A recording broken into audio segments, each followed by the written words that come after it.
Hi guys, welcome to me blog. ఇప్పుడైతే నేనైతే దోశ వేస్తున్నాను అనమాట. ఏంట్రా బాబు ఇంత తక్కువ ఆయిల్ వేస్తున్నాను అంటున్నారా? ఆయిల్ మేము తక్కువ అంటే దోశల్లోకి మాత్రమే కాస్త తక్కువ ఉంటాము, మిగతా అన్నిటిలోనే కాస్త ఎక్కువే. ఇప్పుడైతే ఒక గరిటె రుబ్బు తీసుకొని వేసి గిర్రా గిర్రా గిర్రా గిర్రా తిప్పేయాలన్నమాట. తిప్పితేనే మీరైతే అట్లనరగా రుబ్బుతారా పిండి ఆటి షేర్ చేయమంటున్నారు. త్వరలోనే మీ ముందుకైతే వచ్చేస్తుంది. చూడండి దోశ.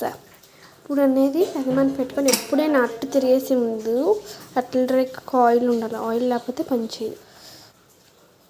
ఇప్పుడు వేయాలి. ఇప్పుడు ఎక్కుతుంది అన్నప్పుడు కన్నాలు వస్తుంది. ఒక 5 minutes వెయిట్ చేయాలి. ఎందుకంటే ఇప్పుడు చూడండి ఎలాగొచ్చిందో. ఇప్పుడు అట్ల పుల్లకి అనేది ఆయిల్ అనేది ఉండాలన్నమాట. ఆయిల్ లేకపోతే అట్టు అనేది వీడిపోద్ది.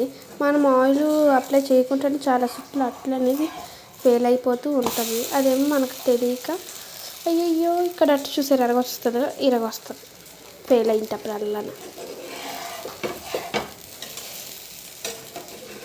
మీరు ఆయిల్ కానీ తక్కువ వేసిన అట్లు తిరగేయడం షేప్ రాకపోయినా ఇలాగే వస్తుంది. ఇంకా 5 minutes వెయిట్.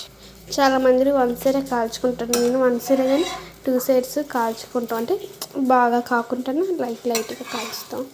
అంతేనండి దోశ ప్రిపరేషన్.